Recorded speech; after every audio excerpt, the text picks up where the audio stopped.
Welcome to the future of football. This is the International Arena League, where the game is faster, hits are harder, and dreams go global. This past weekend, right here in Las Vegas at the Orleans Arena, athletes from across the country stepped onto that field with one goal: to earn their shot at professional arena football. Yeah, they sure did. Welcome, everybody, to the Friday live stream. How are you guys doing? Good. Doing well. That's good. So how was tryouts on the 21st? Tell me a little bit about that. Go ahead. Go ahead. I was going to say, are you talking about Vegas or are you talking about Cincinnati? Where are you talking about, Brayden? Yeah, Vegas. Yeah, the one on the 21st at Orleans. So, listen, it was good to see the guys out there running around, but running around on turf that said IAL. So it was good that we got the first field installed. Didn't have any problems. You know, the manufacturer came through like they said they were going to do. So, you know, I had all my questions answered with that. I got to see the IL logo on the field. You know, it's been 2 years coming and getting to that point, and it was good. Guys out there trying and running around. We had coaches show up from Phoenix, Las Vegas, and Salt Lake City. And the guys came down from Salt Lake. Jay came up from Phoenix, and then Vegas was in the house. So it was good to see. You know, it was good to see everybody banding together for the IL and giving guys a shot. We had reps.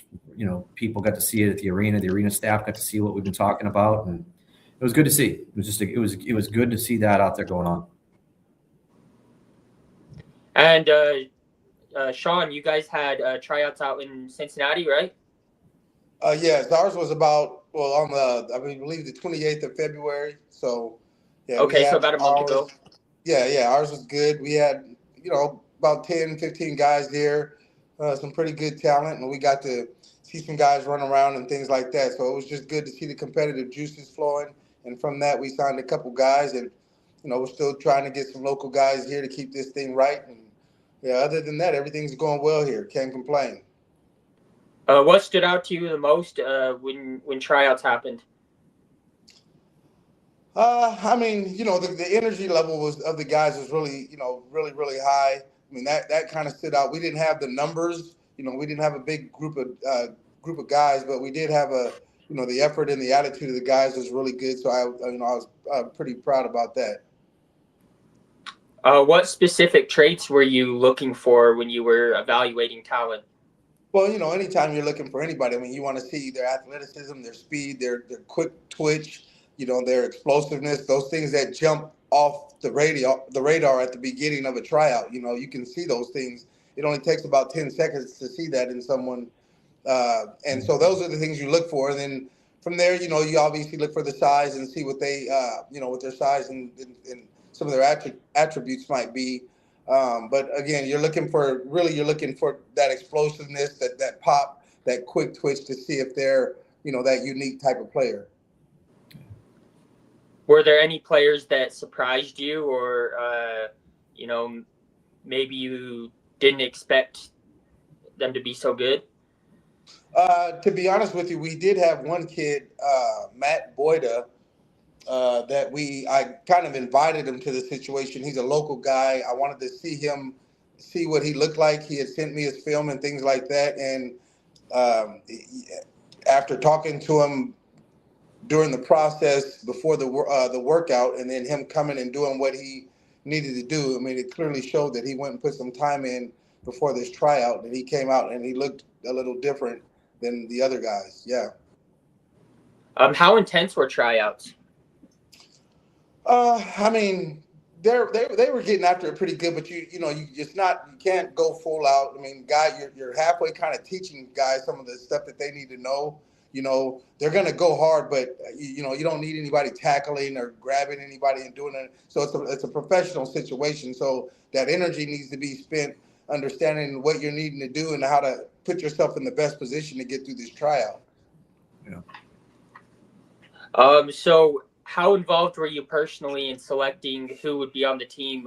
Was it pretty much your sole decision, or did you consult other members of your coaching staff? No, I pretty much decided everybody. If there was somebody that they, might have brought my way, all we do, just like if you were on my staff, I would tell you to give me their film, let me see their film, and then I can evaluate it from there. Okay.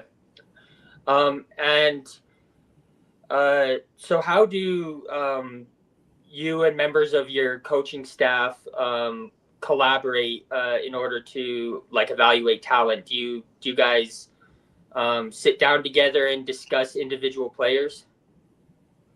Well, I mean, this is a unique situation this year because most of the guys on my staff have never coached with me before. So, again, I mean, I know what I'm looking for. And then when they have a person or a player that they're, that might be of any quality, I'll just have them just send me their film and then I can look at it and go from there. So at the end of the day, whether it be me or you, unless I hired you as my scouting guy, then I would let you just handle all that. But until then, I'll just handle it myself and it'll go through me.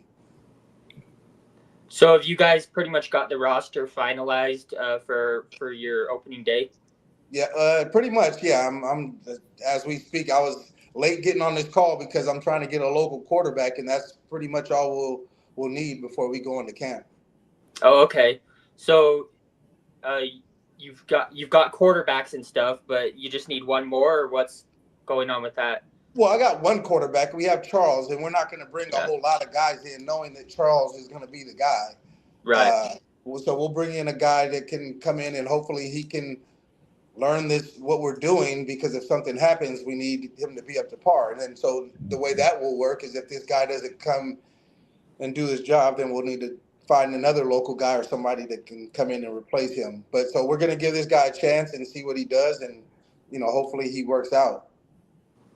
Were there any moments during tryouts or during the course of the last couple months that you've been putting this team together? Were there any moments that stuck out to you? I mean, I can't really say that because it's been pretty exciting. I mean, for the guys that we've gotten to sign here locally, and some of the away talent that's out there in the rest of the United States. I mean, I feel like we've got a pretty good core group of guys.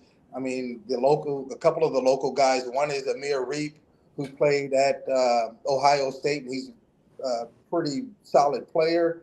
And then we also got Romero McKenzie, who happened to be on the Jamaican sprint team. And, so he's like a 10-1 hurdler or sprinter, 4-1 guy. So, I mean, as we've been adding and, producing this thing, it's just been, the guys I feel like we have, whether they be local or the other guys, they've been pretty quality guys. So, I mean, I feel pretty good about that. So have you guys been running practices leading up to your first game? Well, our guys haven't reported here yet, but I've been having meetings with my players and some of the players that are here in town, and then with the coaches, getting them up to par with how we want to do things and our philosophy, and just getting them familiarized with arena football. This is a different game than, the outdoor game. Some guys would have that high school experience or maybe in college experience of coaching or playing, and this is a whole different game. As a DB, you're not looking, in the backfield or anything, looking to help with all that stuff. You got to be worried about this receiver that's running at you and covering him, or you're going to get scored on real quick. So it's a little different. It's a different mindset. So I'm just trying to get our guys caught up on that. So when we go into camp, it's a smooth transition. Brayden, what you're hearing is he has a good team. Yeah. It sounds like what you're hearing is he has a good team. Yeah. So what's the goal for year one? Is it championship or bust? Well, I mean, you would want that. I mean, yeah, I mean, with that, it comes attention to detail, doing things the right way, making sure guys are understanding what we're doing, making sure our offense is smooth, defense is, understanding the philosophy there. I would say, yeah, championship or bust. I mean, we all want to win. And I just feel with my experience and then, being a former player that has gone 19-0, I have that mindset. So I'm just trying to get these guys to get that so that we can take that day by day, play by play mentality and come out and, produce a winner for these people here in Cincinnati and let this thing grow. You know what I mean? Yeah, for sure. So what's been the biggest challenge in transitioning guys who are used to the outdoor game and getting them used to arena football? It's just the different nuances of the game. You know what I'm saying? It's just helping them understand. This is really, it's like basketball on turf. So as as a defensive back, I just had these defensive backs and the coach in here just the other day, helping them understand that you have to keep your leverage the right way, or else, there's this field is only so big. It's a smaller field, but with that being said, there's a lot of space out there, and we're going to be running this space. And so if a DB's leverage isn't correct, he's going to be suspect to be getting beat either way. And the game doesn't slow down for you that way, So we want to make it easy for our guys to understand those kind of nuances as a defensive back, and then understanding as a receiver, understanding how to leverage somebody, how to time your motion up, how to run with speed, engage your speed. For quarterbacks, it's slowing the game down so you make your reads, your check downs, having all those things that happen, and because things happen so much faster in this game, and if the game never slows down for you at any of those positions, then you're out there like scatterbrained, and you won't get it until like year 3 or 4, and then it'll start slowing down. So our job is to try to get them to understand that stuff before the first game. So what has it been like building a team from the ground up? What's been unique about it? I guess, I guess the biggest thing has been just we've had to recruit in a shorter amount of time than you're used to doing it. So that's not really a challenge if you have your resources right. So usually you have about from September, October, when free agency starts till now, gives you about 5 months. And we've done what we've done in about 2 months, 2.5 months. I knew once this thing started to come about for me, and I knew I might take this position, I was already on the phone with Charles McCullum, the quarterback, who I had coached previously. So, I started to put my ducks in order at that point, right? When I got hired, I already had a quarterback already signed, or not signed, but already committed. Yeah. And you talk about the amount of time 5 months. We've done what most leagues can't do in 5 months. We've done it in 2-3 months. And so, Right. And Tom's been busy. Tom's been, he told me he was over at opening day for the Athletics, right? That was the Athletics. Reds. We were at opening day yesterday for Cincinnati Reds. Oh, okay. Cincinnati Reds. Okay. Yeah. I was thinking you were still in Vegas because I know that the Athletics were going to play a few games at the minor league stadium over there. So you're at the Reds opening day, and they played the Red Sox, correct? Yeah. And so tell me what it was like interacting with fans over there and trying to get the word out about the IAL. Well, I actually stayed in and worked all day. I sent the rest of the guys out there. We had a lot of stuff to get done, but Coach was able to get out there with brand ambassadors, dancers, some players, some staff. So go ahead, Coach. Tell them what it was like. No, it was awesome, man. It was like, I'm from San Diego, and I've been around street fairs and big events and things like that. But for what they do and how they do down there next to the Red Stadium and all the streets blocked off and the parade and all that stuff, it was really second to none. So we were just excited to be out there and then be able to pass our information out and invite fans to our games so that we can kind of get that same kind of love and things that I seen from that they were out there giving to the Reds. So it was definitely a first class experience, and it was something to grow on, and I think we did an excellent job of getting out there and promoting ourselves. It was really how long did you venture. guys?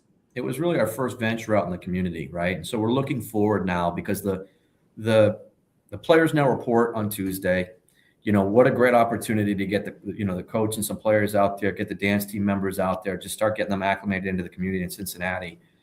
And I just thought it was a great opportunity for them. And, now you're going to start seeing them in schools. We were talking to, some people today about getting them in schools next week. There's another big press conference coming up next Friday, I think, for the Cincinnati team. So there'll be a big press conference to announce, and introduce some of the players, announce some of our partners that we're wrapping up right now. And so, you're just starting to see things really start to ramp up, especially here in Cincinnati. So I'm glad I got to get here this week and be here next week, and being part of that. But it's a madhouse. Listen, Cincinnati is known to have the number one, opening day in baseball. There's probably a couple 100,000 people out there running around all around the stadium on both sides of the river. So both sides of the river are packed. People just having a good time. And it was a good opportunity for us to get out there. We met some potential sponsors. We had some certain spots in front of some restaurants. And I think ESPN also, we were structuring some stuff with ESPN Radio here. They were out there. We ran some ads on ESPN Radio here. So I think, it was a good opportunity all the way around. And it was well received. All the feedback that I'm getting is it was great feedback. People are, excited about the team coming here. Yeah, and I think that the same can be said for all the cities that we're in. Everyone's getting excited. Everyone's just waiting for the season to kick off. And Tom, you talk about going into schools. I think that's super important to get the kids excited about it, because that ensures that you're going to have fans for decades to come. Those kids grow up, they take their kids to the games, and it's just, a continuous cycle. So I think it's super smart that you're planning on going into schools and doing community outreach and stuff. For you, Coach, how important has it been for you to make sure you're out in the community and interacting with people and fans? Yeah, it's crucial just for the fact that people know that we're around. I mean, as I've been going to the YMCA and just the different places that, meetings and different places I've been, it's just, that some know of it and some don't. So just me being around and then just speaking of that, it helps things out greatly. Just to plant those seeds with people and get our brand out there to people. Yeah. When you guys went to opening day yesterday, what was the enthusiasm like for the IAL? Was there a lot of people that were really excited? Well, yeah. Again, some people heard about it and some people hadn't heard about it. And once we, for the group of people I was with, once they were getting cards and getting vouchers handed to them, once they seen that, like, you could see a little bit of excitement raised up in them, even though they are already at a sporting event. But here's something else that they can go out and do. You can just see that on their face. You can see that they were excited about something else coming to town that might be of interest to them. So, I think it was just a great overall experience being down there and then just planting those seeds. So did you go as one big group, or did you send the dancers in one direction, you went in one direction, and the ambassadors went in another, kind of spread out, or was it all together? Well, by the time I got there, everybody was kind of in a group, and then we ended up disbanding into small little groups so that we can reach different spots and not be just huddled up in one area. Yeah, I think that's smart. Yeah, try and get the word out as much as possible across the whole place. And Tom said that there was over 100,000 people just in the area, just getting ready for the Reds opening day. So yeah, I think that's super smart. Did you do possibly any recruiting or meet any potential athletes?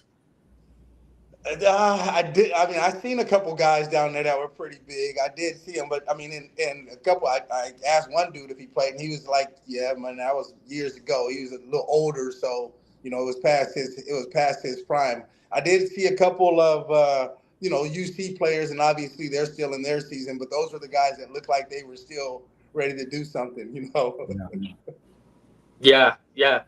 It's interesting because I just think of my high school days, and what the coaches used to do is just walk up and down the halls just looking for kids that were huge and just asking them to come out and try out.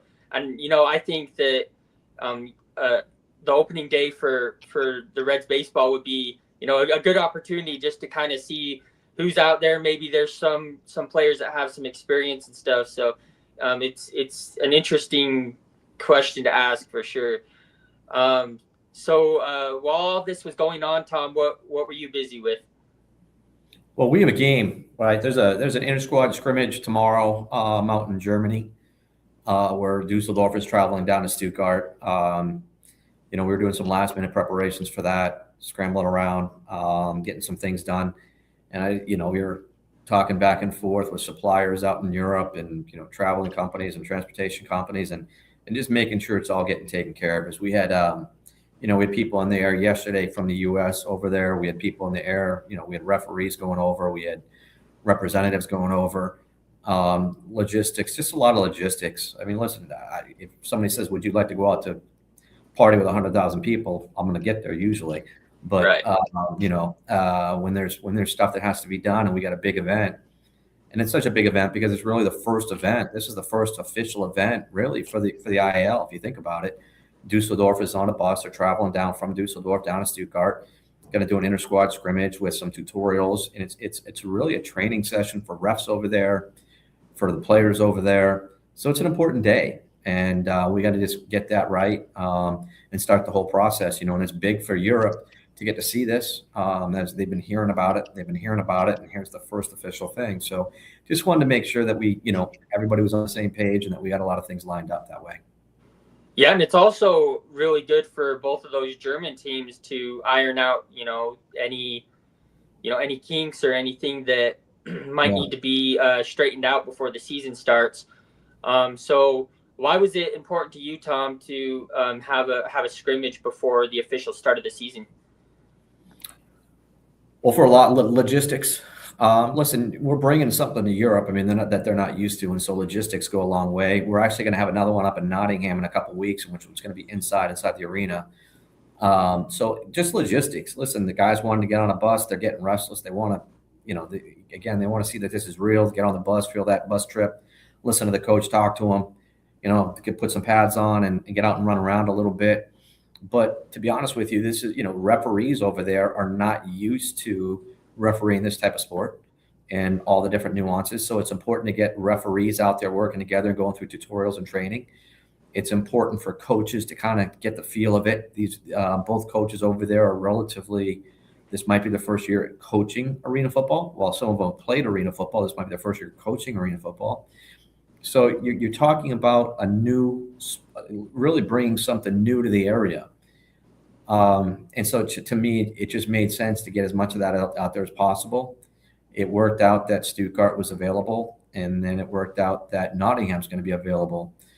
So I think from a fan standpoint over there, it's good for them to know that this is happening, and that guys are putting helmets and pads on, and they're going to run around for a little bit and test some plays and kind of put the tutorials out there. And it's good to know that the referees get a chance to practice as well. So I just think it was good for everyone. Are we planning on putting any highlights of the scrimmage on social media just so people can get kind of a taste of what the league's going to look like? Yeah, I mean, I know the coach is probably pretty interested in this one to see what kind of offenses they're going to be running and the different schemes they're going to be running over there. So, we'll put some stuff up there. I don't think we want to give away too much about what other guys are doing or what their game plans are, but we'll put some stuff up there for the fans to see. And I just think it's more important for the fans to see it than anything. So, and it's good for, I think on that bus trip, I think, we have some influencers over there. We have some local reporters over there that are on the bus traveling down with them. So I think there'll be some good footage, some good, I think we'll interview some of the players and that'll get up there. So you get to hear from some of the players speak in German, some of the Americans that are over there and about their experience so far. I mean, nothing's easy. And I'm sure they'll talk about some of the experiences that they've had and us sending them over there and getting everything set up. So it should be good. I think we lost him. He kind of bounced off real quick. So just me and Sean, who's kind of funny. We just got back from lunch. He's in the next room over as I'm in Cincinnati. But Sean, what do you think? Are you looking forward to seeing some of that tape? Yeah, absolutely. I want to see what they're putting together over there, and just seeing the product. Not that whether bad or good. I just want to see the game and see how they're putting it together over there, and just it's that time of year. So yeah, those competitive juices are flowing. I want to see some of it. Yeah, especially got guys coming to the camp on Tuesday. I heard you Yeah. in here the other day. So we're in the same office now, and I could hear Sean getting animated as he was going over some of the tape that he was watching with one of the DBs and one of the coaches, and he was in here getting animated on this and that, and it was good to hear. It was good to see coaching going on and people learning and some instruction going on. It's always good to see that. It's good to hear. I mean, it means we're functioning and we're doing the things that we're supposed to be doing. And so, if the fans get a chance to understand that stuff's going on, then the fans will start to get more enthusiastic, and their competitiveness for their community and their team will start to grow too. And so, that kind of animation, that kind of fire for the team spreads throughout the community. So it's good to start to hear that, right? And I think that's what the German fans are going to get to feel tomorrow, maybe. So we'll start chopping that stuff up. You'll see the coaches, being a little animated, talking, teaching their players, go here, not here. I think you're going to see some of that. And that's the fun part, right? Because that's what says, okay, we're here. We're really here. And, it's a big deal. Listen, tomorrow's a big deal for the league. It's a big deal for the IL. Last week we had, last week we got a chance to see the field and the IL logo. And this week we get to see, an inter-squad scrimmage. So, man, it's got to feel good for Dan, for Kareem, for myself, and for the staff, and for everybody that's been through this for the better part of 2 years and to now, that they get to see some of these components and understand what it is we're building, because you're starting to see the things come into play. Yeah, absolutely. To see everything now, behind closed doors, you guys have been doing this for a couple years, and then for now to just now seeing those pieces come together, and then me being in a place, like you said, to be here now, to be able to coach and laying some of those things out and giving the fans what they want to see. It's all coming to fruition, and it's a great feeling.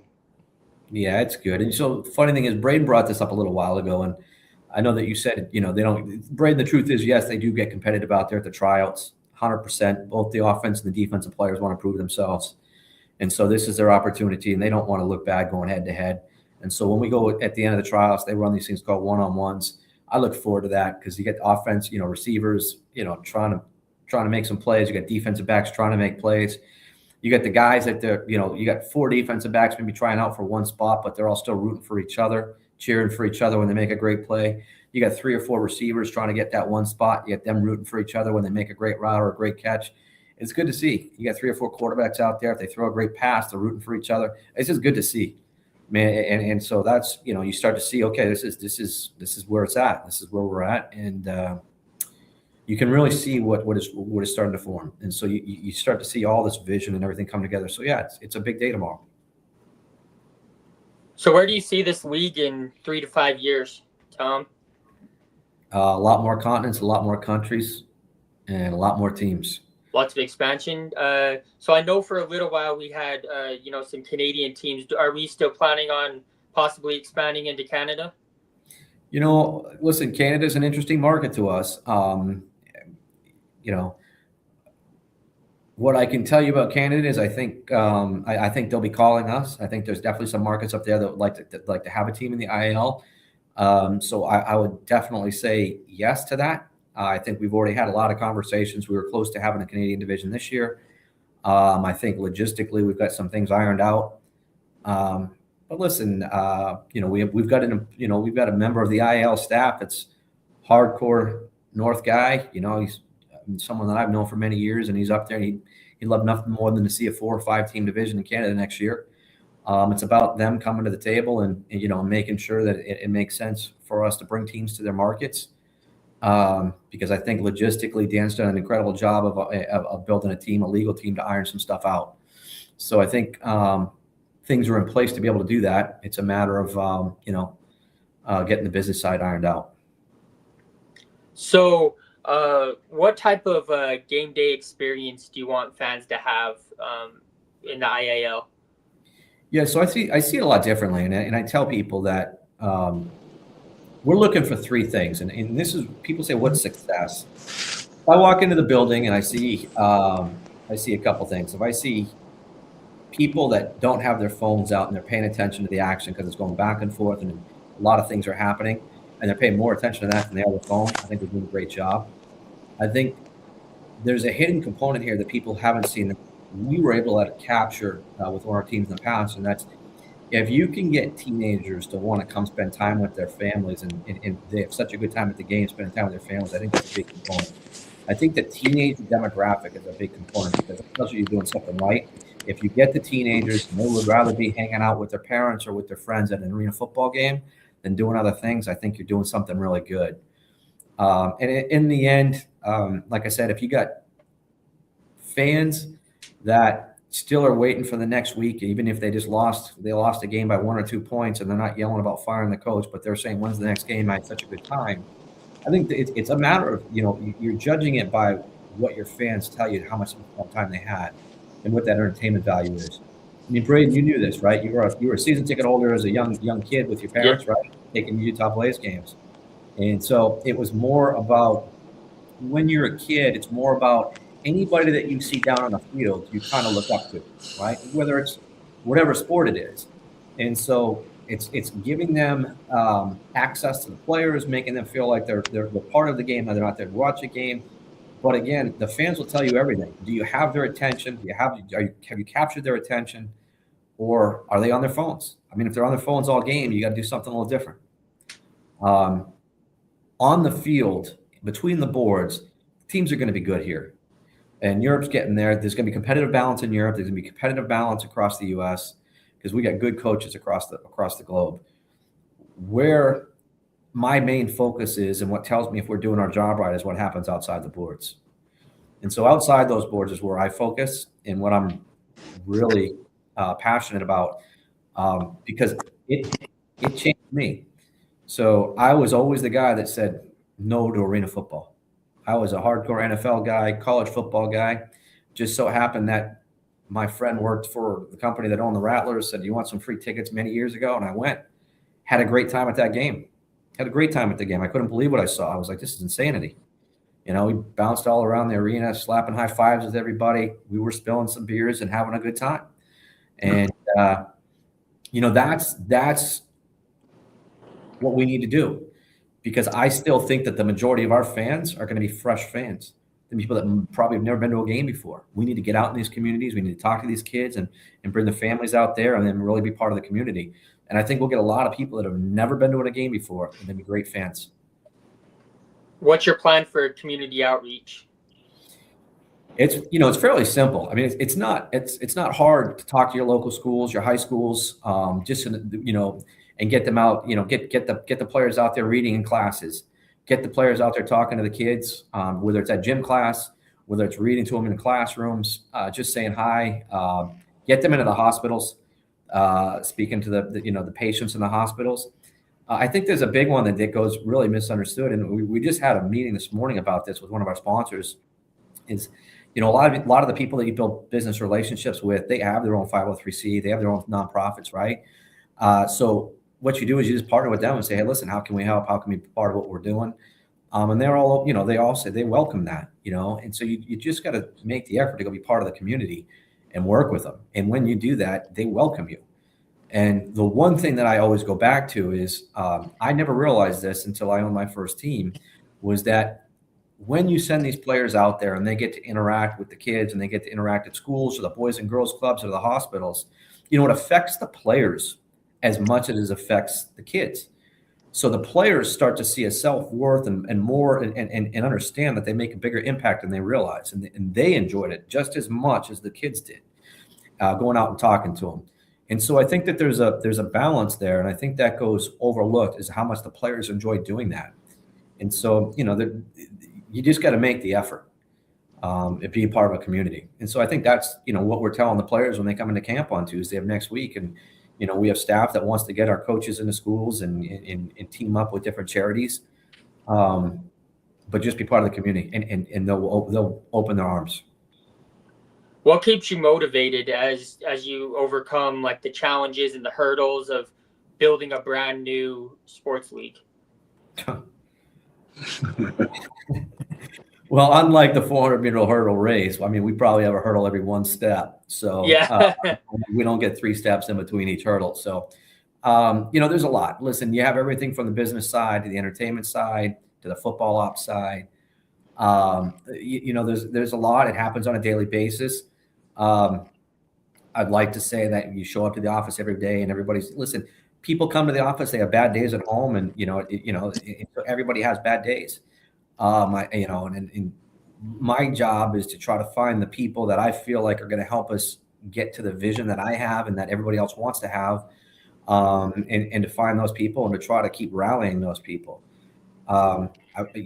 Sometimes the biggest hurdle is just overcoming the previous failures of others is probably the biggest hurdle. In that there's been many iterations. There's been, teams that fold every year across the board. And then there's been some success stories. And so keeping everybody to understand what we're building and focus on what we're doing and just keep pushing that message out and keep grinding and moving forward.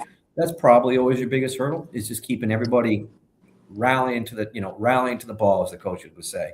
Everybody just keep moving to the vision, keep moving forward. Don't worry about what anybody else is saying or what anybody else is doing. We're doing it the right way. Some things don't happen as quickly as people want them to. But in the end, all you got to do is look at where we've come. And so tomorrow, like I said, I think it's another milestone that we're reaching tomorrow. We reached one this past week in New Orleans, which we rolled out the first field, and you got to see the logo, and you brought some coaches together from different markets. Tomorrow, you're starting to see the first bus trip. You're starting to see the first scheduled practice and a squad practice, and it's happening in a foreign country. That's probably going overlooked more than anything.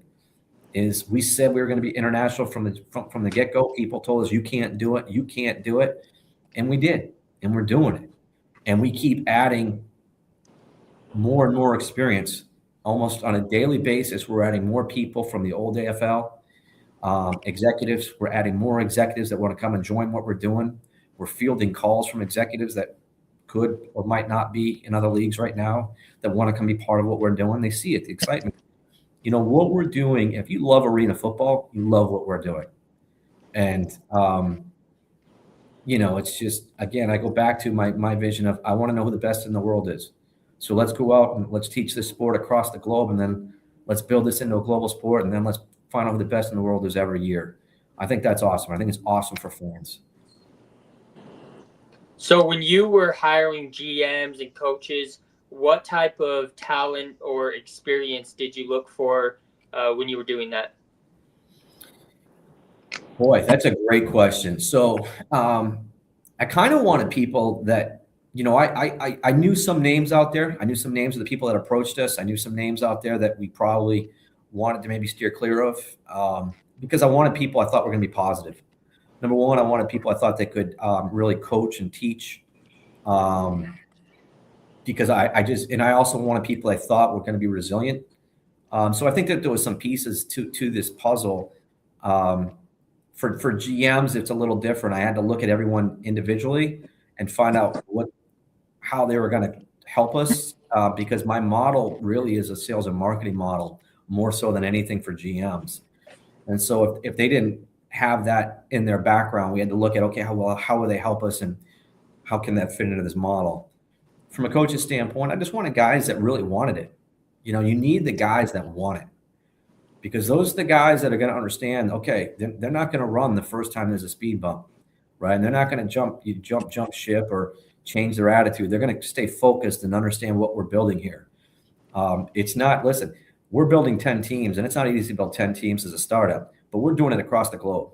We're doing it in 5 time zones. So we're doing a lot of different things and different regulations across the globe, restrictions across the globe.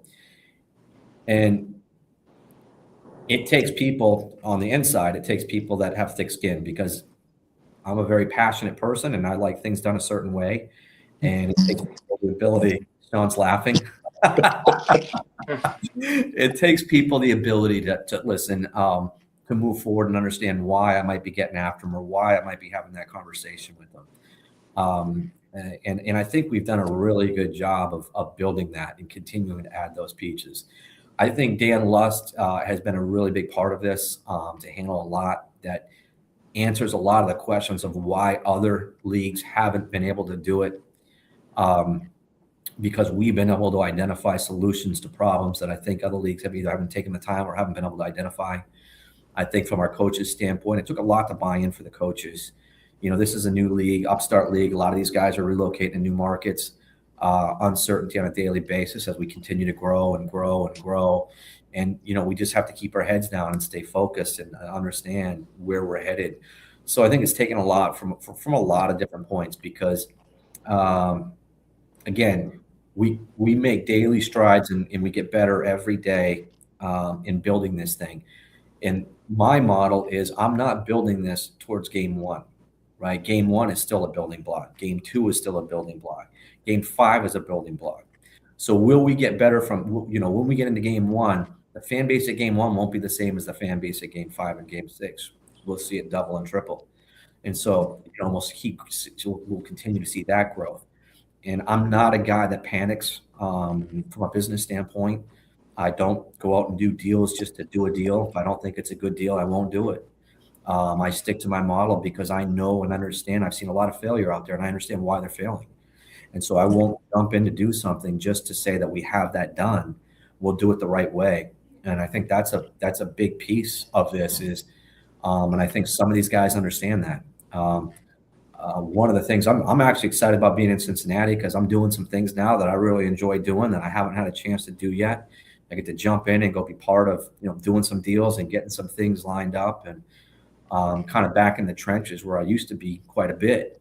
And so that's a place where I love to be, getting those things done. And so it's been a lot of good people coming together. There's a lot of people that want to see us do really good things and are buying in. And I think that's what's going to be the outcome. It's just an amazing league and continued growth. So if everything goes exactly right, how do you want people to be talking about the IAL? Well, first of all, there's no such thing. But let's get that clear. There's no such thing. I'm a perfectionist. I want things to go as perfect as possible. So nothing's going to go exactly right. In the end, come August and we're crowning a world champion, I just want to see continued growth from game 1 to game 5 to game 12. I want to have a great tournament. I want to have players calling us saying, man, we want to play next year. We want to be in that league. How do I sign a contract?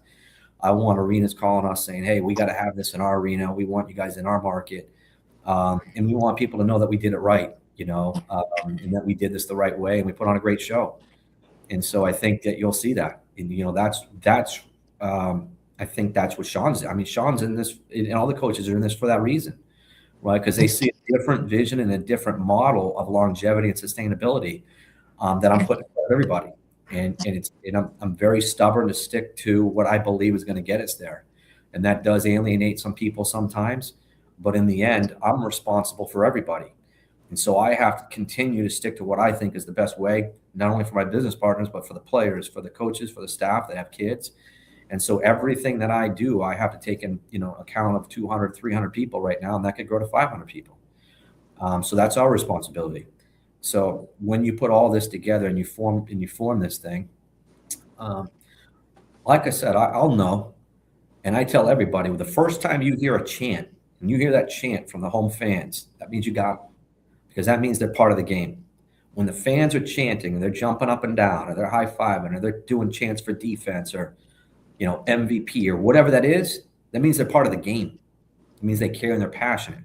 That's when you've done something good. And so, I don't pay any attention to the people that are, negative or anything about us, because I know, some of them, that comes out of passion, for arena football. And I feel like they've been mistreated as fans and players. And so it's up to us to go out there and earn that back. We're not going to do it on social media by talking to them. We're going to do it by going out and put on a show. So don't focus on them at the beginning. Let them come back around after you go out and prove who you are. They'll come back around when you do that. So focus on the new fans, get out in the community, get those kids in the game, get those parents in the game, and just go put on a show. Everything else will work itself out from there. But there's no such thing as if things don't go according to plan, because they're not going to. That's a startup. That's a business. Make sense? Yeah. So there's some audio interference. I don't know if you guys can hear that. It's not coming. I'm not sure. Are there any misconceptions about the league that you want to clear up? Yeah.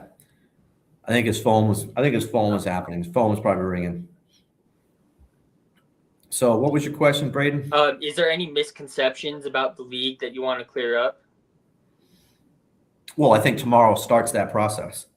I mean, listen, we've been told that there's no way we could do this overseas. We've been told this wasn't going to happen. We're not going to kick off. We've been told a lot of things. And, you know,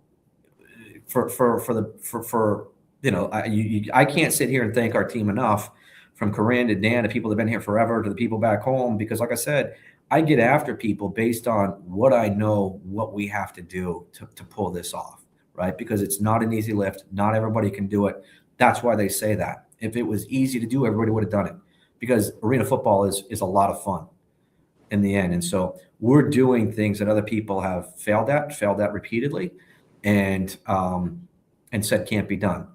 So tomorrow is a big step towards that, right? Because tomorrow is another step in saying, thank you to the fans. Here we are, right? Listen, arena football has not been played in Germany ever.